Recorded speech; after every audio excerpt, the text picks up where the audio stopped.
Movie download ചെയ്യാനും പലയധികം കാര്യങ്ങളും ഫോട്ടോസൊക്കെ ക്ലിയർ ആയിട്ട് കിട്ടാനൊക്കെ വേണ്ടി നമ്മൾ ടെലിഗ്രാമാണ് യൂസ് ചെയ്യുന്നത് അല്ലേ. അപ്പോൾ ടെലിഗ്രാം യൂസ് ചെയ്യുമ്പോൾ നമ്മൾ ഏതെങ്കിലും ഒരു ഗ്രൂപ്പിൽ കയറി കഴിഞ്ഞാൽ നമുക്ക് അതിൽ കാണാൻ സാധിക്കും ഓട്ടോമാറ്റിക്കായിട്ട് ഓരോ വീഡിയോസ് ആണെങ്കിലും ഫോട്ടോസ് ആണെങ്കിലും അത് ഡൗൺലോഡായി വരുന്നത്. പക്ഷേ അത് ഗ്യാലറിയിൽ സേവ് ആവണമെങ്കിൽ നമ്മൾ അത് ഗ്യാലറിയിലേക്ക് സേവ് ആക്കണം. ഇല്ലെങ്കിൽ അത് സ്റ്റോറേജിൻ്റെ ഉള്ളിൽ കയറും. പിന്നെ നമ്മുടെ സ്റ്റോറേജ് ഫുൾ ആവാനുള്ള സാധ്യത വളരെയധികം കൂടുതലാണ്.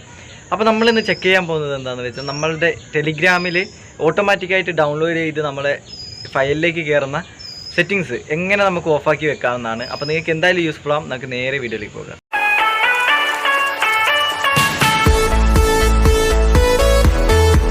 അതിനായി നിങ്ങൾ ടെലിഗ്രാം ഓപ്പൺ ചെയ്യുക. ടെലിഗ്രാം ഓപ്പൺ ചെയ്തതിന് ശേഷം നിങ്ങൾക്ക് ഇവിടെ 3 ലൈന് കാണാൻ സാധിക്കും. അവിടെ നിന്ന് ക്ലിക്ക് ചെയ്യുക. അവിടെ ക്ലിക്ക് ചെയ്തതിന് ശേഷം നിങ്ങൾക്ക് ഇവിടെ സെറ്റിങ്സ് കാണാൻ സാധിക്കും.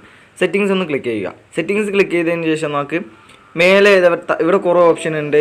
Notification and sounds, privacy and security എന്നൊക്കെ ഉണ്ട്. അപ്പോൾ നമ്മൾ മൂന്നാമത്തെ ഓപ്ഷൻ ഡാറ്റ ആൻഡ് സ്റ്റോറേജ് എന്നൊരു ഓപ്ഷൻ ഉണ്ടാവും. അതൊന്ന് ക്ലിക്ക് ചെയ്യുക. അത് ക്ലിക്ക് ചെയ്തതിന് ശേഷം നമുക്കിവിടെ ഓപ്ഷൻ കാണാൻ സാധിക്കും.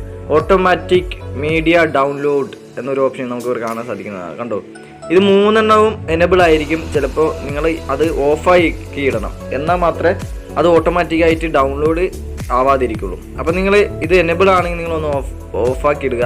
നിങ്ങൾക്ക് ഇന്ന് വേണമെങ്കിൽ നിങ്ങളുടെ മൊബൈൽ ഡാറ്റയിലോ അല്ലെങ്കിൽ വൈഫൈ കണക്ട് ചെയ്യുമ്പോഴോ നിങ്ങൾക്ക് വേണമെങ്കിൽ നിങ്ങൾ എന്താക്കുക, ആ സംഭവം ഒന്ന് എനേബിൾ ആക്കുക. ഇപ്പോൾ ഇത് ഓഫാക്കി വെച്ചാൽ നമ്മുടെ മൊബൈൽ ഡാറ്റയിൽ അത് ഒരിക്കലും ഓട്ടോമാറ്റിക്കായി ഡൗൺലോഡ് ആവില്ല.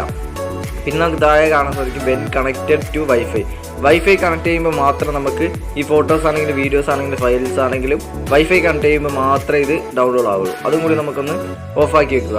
നിങ്ങൾക്ക് വേണമെങ്കിൽ അത് എനേബിൾ ചെയ്യാം. പിന്നെ ഇവിടെ വെൻ റോമിംഗ് എന്ന് കാണാൻ സാധിക്കും ഫോട്ടോസ്. അപ്പോൾ നിങ്ങൾ അതൊന്ന് ഓഫാക്കി വെക്കുക. ഇനി നിങ്ങൾക്ക് ഓട്ടോമാറ്റിക്കായിട്ട് ഒന്നും ഡൗൺലോഡ് ആവുന്നതായിരിക്കില്ല. അപ്പോൾ ഇന്നത്തെ വീഡിയോയിൽ എല്ലാവർക്കും യൂസ്ഫുൾ ആയി എന്ന് വിചാരിക്കുന്നു. യൂസ്ഫുൾ ആയ എനിക്കൊരു ലൈക്കും കൂടി തന്നേക്കുക. പിന്നെ ഇതുപോലത്തെ വീഡിയോകളുണ്ടെങ്കിൽ പെട്ടെന്ന് ലഭിക്കാൻ ചാനൽ മറക്കാതെ സബ്സ്ക്രൈബ് ചെയ്യുക. തുടർന്നുള്ള ബെല്ലേക്കും കൂടി ഒന്ന് ഓളം എനേബിൾ ചെയ്ത് വെക്കുക. അപ്പോൾ കൂടുതലൊന്നും പറഞ്ഞിട്ടില്ല. മറ്റൊരു വീഡിയോ കണ്ടുമുട്ടുന്നവരെ ബൈ.